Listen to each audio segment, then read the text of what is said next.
요한복음 14장 6절 한 절입니다. 요한복음 14장 6절 한 절을 우리 다 같이 함께 큰 목소리로 봉독하도록 하겠습니다. 시작. 예수께서 이르시되 내가 곧 길이요 진리요 생명이니 나로 말미암지 않고는 아버지께로 올 자가 없느니라. 아멘. 네. 오늘은 부활주일 설교로 부활하신 그분만이 길이십니다. 부활하신 그분만이 길이십니다. 라는 제목으로 함께 말씀을 나누도록 하겠습니다. 부활하신 주님의 이름으로 여러분을 환영합니다. 오늘은 인류 역사상 가장 위대한 사건, 예수 그리스도의 부활을 기념하는 영광스러운 주일입니다. 전 세계 모든 교회와 성도들이 함께 이 놀라운 승리를 축하하고 하는, 기뻐하는 그날이 바로 오늘입니다. 우리도 함께 부활의 기쁨과 소망을 나누는 그 말씀을 함께 나누려고 합니다. 설교를 시작하면서 여러분과 이런 질문을 함께 나누고 싶습니다. 사람은 어떻게 하면 하나님과 올바른 관계를 맺을 수 있을까요? 인간은 어떻게 하면 신과 바른 관계를 맺고 살아갈 수 있을까요? 자, 사람에게 있어서 이 질문보다 중요한 것은 없는데 누군가는 평생 이 질문을 외면하며 살고 어떤 사람들은 이 질문에 모든 것을 걸고 인생을 보내며 살아갑니다. 하지만 죽음 앞에서는 모두 이 질문을 피할 수가 없어요. 모든 사람은 반드시 하나님 앞에 서야 될 날이 있기 때문입니다. 하나님과의 관계는 막연한 신념이나 기분 좋은 종교심으로는 해결될 수가 없어요. 돌아가신 우리 부모님은 하늘에서 우리를 내려다보고 있어요. 나는 죽으면 좋은 곳으로 갈 거야. 그 사람은 또는 그 아이는 하늘의 별이 됐어. 이런 말들은 위로가 될 수는 있지만 우리가 그것을 사실이라고 믿고 또 그것을 진짜라고 믿으며 살아가면서 기쁨을 누릴 만한 어떤 근거도 없습니다. 하늘의 별이 된다는 말만큼 위로되는 건 없지만 하늘의 별이 된다는 말만큼 거짓말도 없는 거죠. 죽은 사람이 어떻게 하늘의 별이 됩니까? 말도 안 되는 소리지. 그런 거를 그냥 위로받으며 살아가면서 죽음을 외면하고 죽음 뒤에 만날 무언가를 외면하면서 살아가는 거예요. 제가 메말라서 하는 얘기가 아니라 저도 하늘의 별이 됐다는 말을 좋아합니다. 위로받고 그런 얘기 들으면 정말 힘들게 억울하게 죽은 사람을 보면 그런 얘기를 들으면서 저도 마음의 평화를 느끼기도 합니다만 그것을 믿을 수는 없습니다. 자, 우리는 다원주의 시대에 살고 있습니다. 근원이 여러 개고 모든 게 맞고 네가 그렇다면 너도 그럴 수 있지 뭐. 그게 뭐 어때? 이런 시대에 살고 있다는 거예요.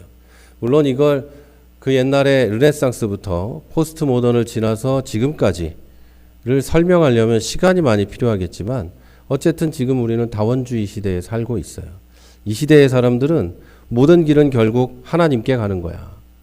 이걸 우리는 하나님이라고 말하고 다른 종교에선 다른 자기들의 신의 이름으로 부르고 어떤 신도 믿지 않는 사람들은 신적인 존재가 있으면 뭐 나도 착하게 살면 언젠가 신에게 도달하지 않겠나? 이런 생각을 하면서 살죠. 정직하게만 살면 정직하고 정확하게 뭔가를 믿으면 어떤 신이든 결국 같은 거야. 이렇게 생각을 합니다. 종교는 다 똑같다. 결국 선을 추구하는 거 아니냐? 착하게 살면 되지. 예수 믿는 사람들 중에 나쁜 사람이 얼마나 많은데 우린 착하잖아. 그게 뭐 어때? 이렇게 얘기합니다. 자, 이런 말들 뒤에는 포용, 관용, 이해 등등의 멋진 단어들이 따라 붙습니다. 그래서 우리가 포용하지 못하고 관용하지 못하고 이해하지 못하는 기독교인이 되면 아주 편협한 이상한 뭐라고 얘기할까요? 극단주의적 기독교인 뭐 이런 사람으로 평가받습니다. 세상은 이렇게 관용을 말하고 있지만 예수님은 관용이 아니라 진리를 얘기하셨습니다.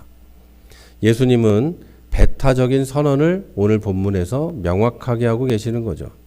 사람들은 영성이나 신성이나 높은 존재나 때로는 기운이나 기나 이런 말들은 괜찮게 생각합니다.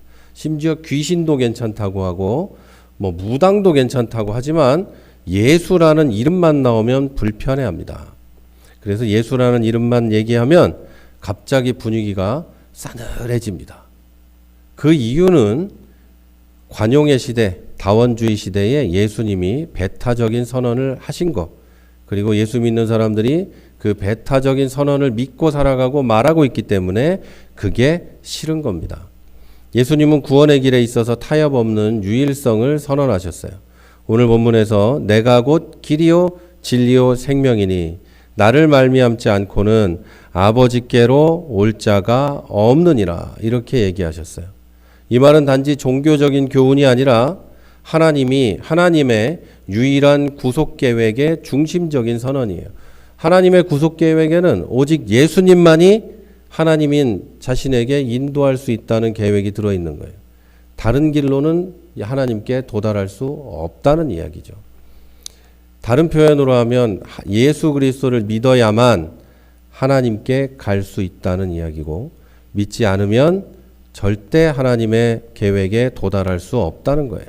세상의 모든 종교는 인간이 신에게 다가가는 길을 제시합니다. 왜냐하면 내가 만들었기 때문이에요.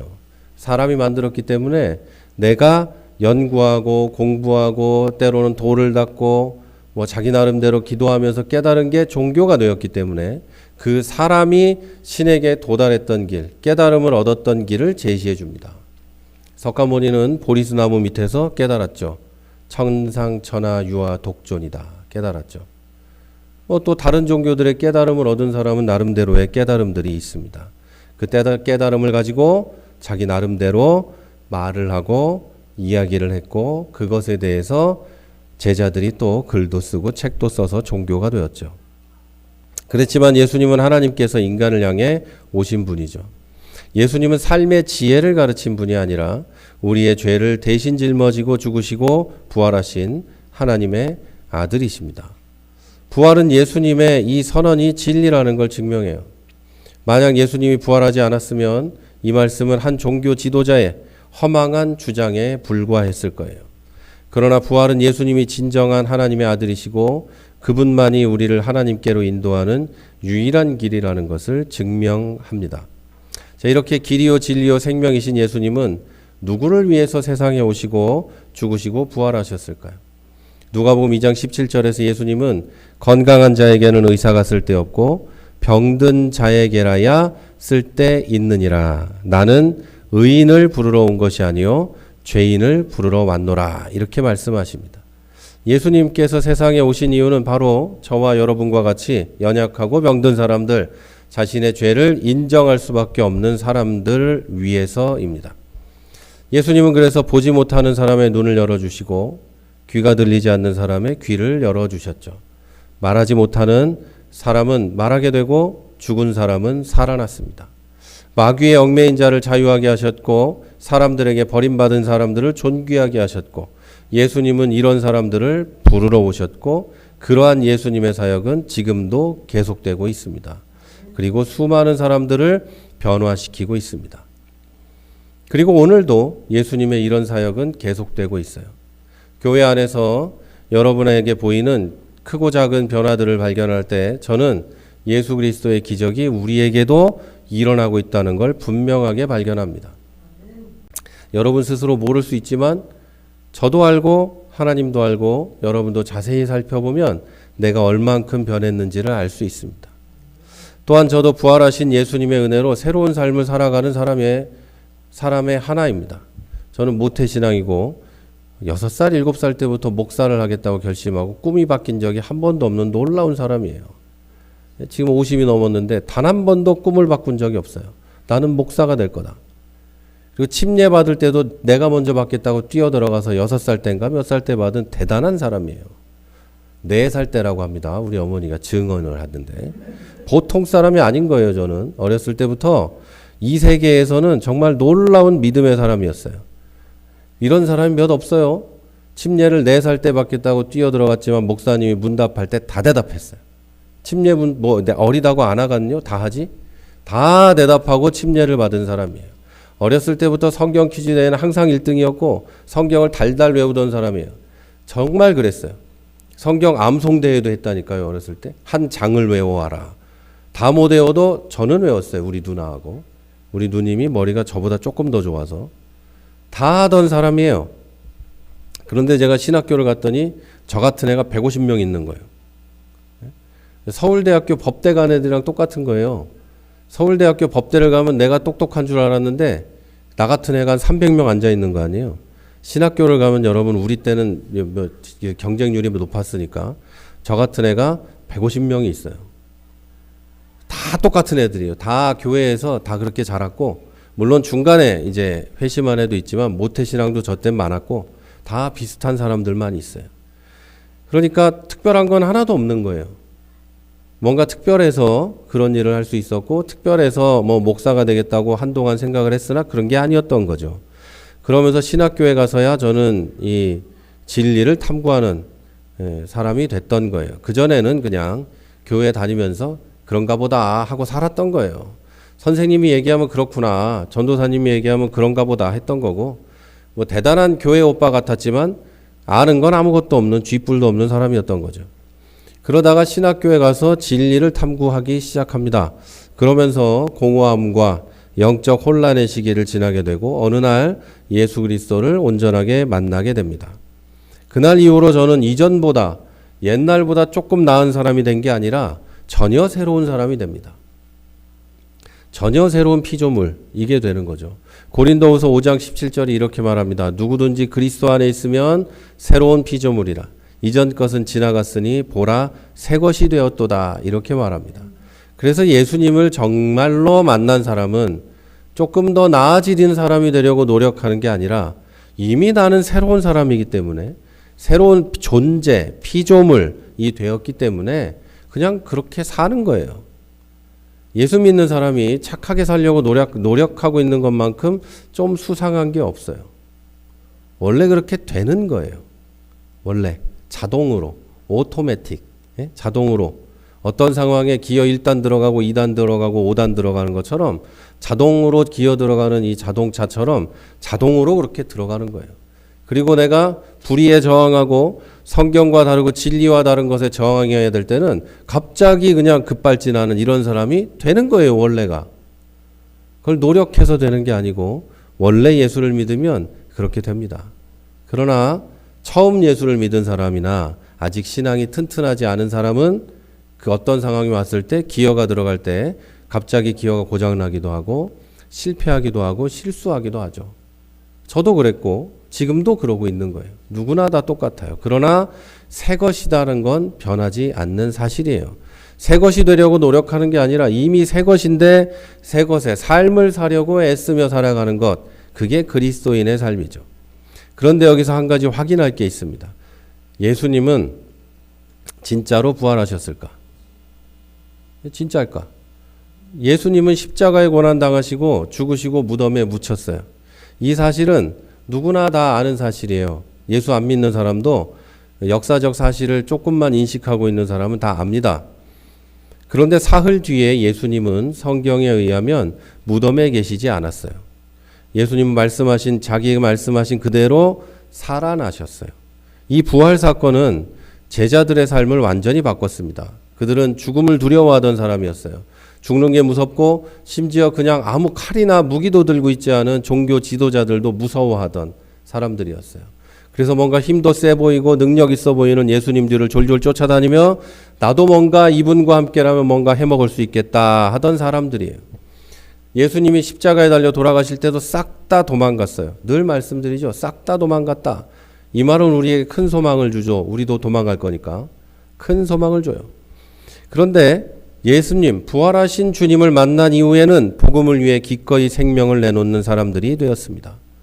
복음이라면 목숨을 걸어요. 사도 베드로는 사도행전 3장에서 이렇게 고백합니다. 너희가 생명의 주를 죽였으나 하나님이 죽은 자 가운데서 그를 살리셨으니 우리가 이 일의 증인이다. 이렇게 말합니다. 베드로의 급격한 변화만 봐도 부활은 허구라고 말하기가 어려워요. 베드로는 조그만 여자 종이 물어보는 거가 무서워서 예수님을 3번 부인했습니다. 그런데 이 사람이 갑자기 이런 말을 하기 시작하는 거예요. 내가 봤다. 내가 증인이다. 이런 말을 하기 시작하는 거예요.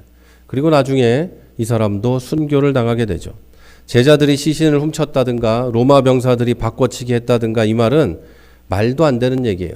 제자들이 시신을 훔칠 만큼 용기 있는 사람은 한 명도 없었어요. 성경에 그렇게 정확히 기록되어 있어요. 그렇게 겁이 많고 비겁한 사람들이 예수님의 시신을 돌을 옮겨놓고 로마 병사들을 살짝 속여가면서 했다? 거짓말이죠. 그리고 로마 병사들이 시신을 뭐하러 바꿔치기 하겠습니까? 이런 말을 하는 사람들이 너무나 많고 하지만 어떤 음모론도 제자들과 초대교회 성도들의 급격하게 변화된 삶을 설명하지 못합니다. 이들은 뭔가를 본 거예요. 살아있는 예수님을 봤기 때문에 이렇게 삶이 변화될 수밖에 없었던 거예요. 그래서 실제로 이 부활하신 예수님을 만나고 기독교의 신앙을 갖게 된 그런 기독교인들은 삶이 급격하게 변합니다. 급격하게 변해요. 왜? 죽음을 두려워하지 않기 시작해요, 이제부터. 그래서 여러분, 우리나라를 변화시켰던 많은 사람들, 우리나라 어려운 시기에 나라를 위해 일했던 많은 사람들, 일제시대부터 그 사람들 중에는 기독교인이 절반이 넘어요. 대부분이 기독교인이에요. 목숨을 걸 수 있었던 거예요. 왜요? 죽어도 천국 갈 것이고, 살아서 믿은 사람은 반드시 천국에 갈 것이고, 죽으면 부활할 것이고, 뭐가 걱정이에요? 죽음이 두렵지 않았던 사람들이기 때문에 할 수 있었던 거예요. 12 제자들 가운데 가룟 유다를 제외한 11명 중에 10명은 순교합니다. 오직 한 사람 사도 요한만 하나님께서 쓸 일이 있었기 때문에 나이가 들어서 복음을 전하다가 죽습니다. 이게 무슨 뜻일까요? 거짓을 위해 목숨 거는 사람은 없습니다. 친구를 위해서 죽어줄 사람도 그렇게 많지 않습니다. 그러나 부활하신 예수님을 본 사람들은 그 놀라운 것에 참여하고 싶은 마음 때문에, 그 놀라운 일을 봤기 때문에 모든 것을 버리고 그 이름을 전할 수 있었던 겁니다. 사도 도마는 그들 가운데 가장 회의적인 제자였어요. 나는 그의 손에 못자국을 보고 내 손가락을 그 못자국에 넣어보지 않고는 믿지 않겠다. 얼마나 흉악한 인간이에요. 넣어도 봐야겠대. 보는 게 아니라 찔러봐야겠대잖아요. 그런 그에게 부활하신 주님을 친히 찾아오시고 너의 손을 내밀어 내 옆구리에 넣어보라. 못자국을 보겠다는 사람한테 옆구리에 찔린 창자국을 넣어봐라. 이렇게 말씀하시죠. 믿음 없는 자가 되지 말고 믿는 자가 되라. 자, 그 순간에 도마는 무릎 꿇고 고백합니다. 나의 주님이시고 나의 하나님이십니다. 부활하신 예수님을 만난 사람들은 이렇게 고백을 할 수밖에 없어요. 그 도마는 훗날 인도에까지 복음을 전했다고 이야기가 들리고 예수님을 부인하며 살려주겠다는 협박 앞에서도 그분은 나를 위해 죽으시고 다시 살아나셨다고 고백하면서 나는 그분을 부인할 수 없다고 고백하고 결국에는 순교하게 됩니다. 여러분, 우리가 오늘 부활주일에 가장 깊이 새겨야 할 복음의 본질은 바로 이거예요. 예수님을 그리스도로 믿음으로 말미암아 모든 믿는 자에게 미치는 하나님의 의로움이 있다. 그리고 이것에는 차별이 없다. 이걸 좀 설명을 드리면 우리는 나 스스로를 의롭게 만들 수 없어요. 예수님이 십자가에 달려 돌아가시고 부활하셨고 하나님이 이미 우리를 만세전부터 선택하시고 사랑하시고 부르셨기 때문에 우리는 예수를 믿게 되는 거예요. 나는 절대 혼자 의롭게 될 수 없습니다. 하나님 앞에서 우리가 의지할 것은 우리의 행위가 아닙니다. 내가 정말 예수를 잘 믿고 있다는 어떤 행위, 내가 때로는 믿지 못한다는 행위, 이런 행위가 아니라 예수 그리스도의 완전한 순종과 십자가의 죽으심 때문에 우리는 예수 앞에서, 하나님 앞에서 의롭다함을 얻을 수 있게 된 거죠. 복음은 이렇게 정확히 말합니다. 하나님이 세상을 이처럼 사랑하사 독생자를 주셨으니 이는 저를 믿는 자마다 멸망치 않고 영생을 얻게 하려 하심이라. 이렇게 말합니다. 로마서 4장 25절은 또 이렇게 말해요. 예수는 우리가 범죄한 것 때문에 내어줌이 되고 또한 우리를 의롭다 하시기 위하여 살아나셨다. 이렇게 말합니다.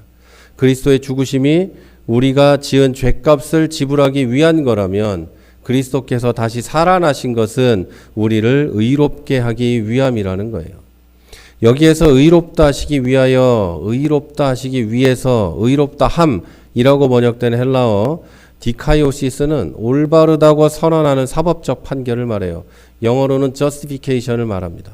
판사가 너는 죄가 없어, 의롭다 이렇게 선언하는 것을 말해요. 이것은 그리스도께서 우리를 위해서 십자가에서 지불하신 죄값으로 발효된 해방을 의미합니다. 우리는 죄인이고 우리는 그 어떤 방식으로도 나 스스로를 죄에서 벗어나게 할 수 없고 하나님 마음에 들게 할 방법이 없어요.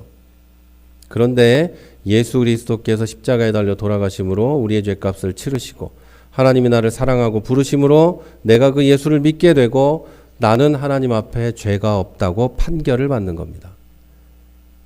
자, 복음은 종교가 아니에요. 복음은 관계의 회복이에요. 누구와? 하나님과 나의 관계의 회복이에요. 오늘 이 시간에 기억하시기 바랍니다. 예수님은 이 땅에 종교를 시작하러 오신 분이 아니에요. 교주, 초대, 창시자 이런 게 아니에요. 그분은 하나님과 죄인 사이의 관계를 회복시키려고 이 세상에 오신 분입니다. 세상의 모든 종교는 사람이 무엇을 해야 구원받을 수 있을까를 이야기합니다. 며칠을 금식하고 성지에 갔다 오고 뭔가를 하면 구원받을 수 있을까를 이야기합니다. 그리고 맨 뒤에 그래도 신의 뜻이야 이렇게 말해요. 네가 구원받는 건 네가 모든 걸 다해도 그 맨 뒤에는 신의 뜻이 있어. 그리고 네가 모든 걸 안 해도 그 맨 뒤에도 신의 뜻이 있어. 이렇게 말하는 거예요. 세상의 모든 종교는 다 그래요. 왜? 만든 사람이 뭐라고 정할 수가 없기 때문이에요. 나도 잘 모르기 때문에 그걸 해놓을 수밖에 없어요. 하지만 복음은 예수님이 명확히 이렇게 말합니다. 예수님이 뭐라고 말씀하시죠? 십자가에서 다 이루었다 이렇게 말해요. 예수님이 다 하셨다고 말해요. 우리는 스스로를 구원할 수 없지만 하나님은 우리를 사랑하시기 때문에 그 아들을 이 세상에 보내시고 우리의 죄값을 대신 치르게 하셨고 이제는 예수님을 믿는 믿음으로 우리가 하나님과 회복하게 된 것입니다. 사랑하는 여러분, 오늘 이 시간 여러분의 마음속에 성령께서 이야기하고 계실지도 몰라요. 그 음성에 응답하시기 바랍니다. 예수님은 완전한 사람을 부르지 않으십니다. 저같이 별로인 사람도 여러분같이 생긴 것도 이상하고 사상도 이상한 사람도 그렇게 잘난 것 없는 사람도 부르십니다. 죄와 허물로 무너진 우리를 마음과 영혼이 무너져 버렸던 우리를 부르십니다. 그리고 그분은 이렇게 말씀하시죠. 수고하고 무거운 짐진 자들아 다 나에게 오라. 내가 너희를 쉬게 하리라. 이렇게 말씀하십니다. 오늘이 바로 여러분의 인생이 바뀌는 날이 될 수 있습니다. 조금 더 나은 예수 믿는 사람이 되는 게 아니라 조금 더 나은 학생이 되고 조금 더 나은 좋은 사람이 되는 게 아니라 완전히 새로운 사람이 되는 날일 수도 있습니다. 이미 예수를 믿어 새로운 사람이지만 새롭게 살지 못했던 사람들은 오늘 성령님의 은혜를 받고 충만함을 입어서 여러분이 완전히 새로운 삶을 살아가게 될 수도 있어요. 공허하고 허무한 인생, 낙심하고 지친 인생이 빛과 소망이 가득한 새로운 삶이 되는 날이 바로 오늘 부활주일이 될 수 있습니다. 부활은 단순히 과거의 사건에 그치지 않습니다. 부활하신 예수 그리스도는 지금도 우리를 의로운 길로 이끌어가는 삶의 실제적인 원동력입니다. 옛날에 그분이 죽었다 살아났지 이렇게 생각하는 게 여러분하고 무슨 상관이 있어요? 그분이 부활하신 예수 그리스도가 지금도 나와 함께 하시고 나의 빛이며 나의 소망이시며 나의 기쁨이시고 나의 모든 것이 된다는 것이 삶의 실제적 원동력이에요. 여러분 부활이 요즘에는 말하지 않는 이야기들이 되었고 비과학적이라 교회에서도 어디에서도 사람들이 말하지 않아요. 잘. 그러나 여러분 부활하신 예수님이 아니면 우린 이러고 있을 이유가 하나도 없습니다. 이 시간에 자고 있는 게 여러분에게 유익해요. 부활하신 예수님이 계시기 때문에 우리가 예배를 드리고 구원받았다고 믿을 수 있고 죽음을 두려워하지 않고 마지막에 하나님 앞에서 칭찬받으며 천국에 들어갈 것을 믿을 수 있는 거예요. 부활하신 예수님이 아니면 우리는 전혀 이러고 있을 필요가 없고 믿지 않는 자들이 오히려 지혜로운 자들이 되는 거예요. 그런데 여러분 입에서 부활하신 예수님이 나오고 부활하신 예수 그리스도를 믿음으로 내 인생이 변했다고 말하는 고백들이 이어져 갈 때 여러분이 지혜로운 자가 되고 여러분 하나님 앞에 칭찬받는 자들 그리고 여러분 인생이 실제적 삶의 원동력을 갖고 살아가는 그런 인생으로 변하게 될 줄 믿습니다. 예수 그리스도는 역사의 종점에서 우리를 기다리고 계시는 소극적인 분이 아닙니다. 마지막 때에 다시 오셔서 뭐 하나 보고 있다가 마지막 때에 오셔서 뭔가 잘했나 보려고 하는 분이 아니에요. 오히려 지금의 우리들에게로 다가오셔서 부활의 능력으로 우리와 동행하시고 역사를 섭리하시는 온 우주의 주인이신 걸 믿으시기를 바랍니다. 사랑하는 여러분, 주님은 지금도 살아계십니다. 그리고 예수님의 부르심은 지금 순간에도 유효합니다. 오늘 이 자리를 통해 예수님의 부활이 단지 기념할 만한 사건이 아니라 여러분의 인생을 바꾸는 실제적인 은혜의 시작이 되시기를 주님의 이름으로 축원합니다.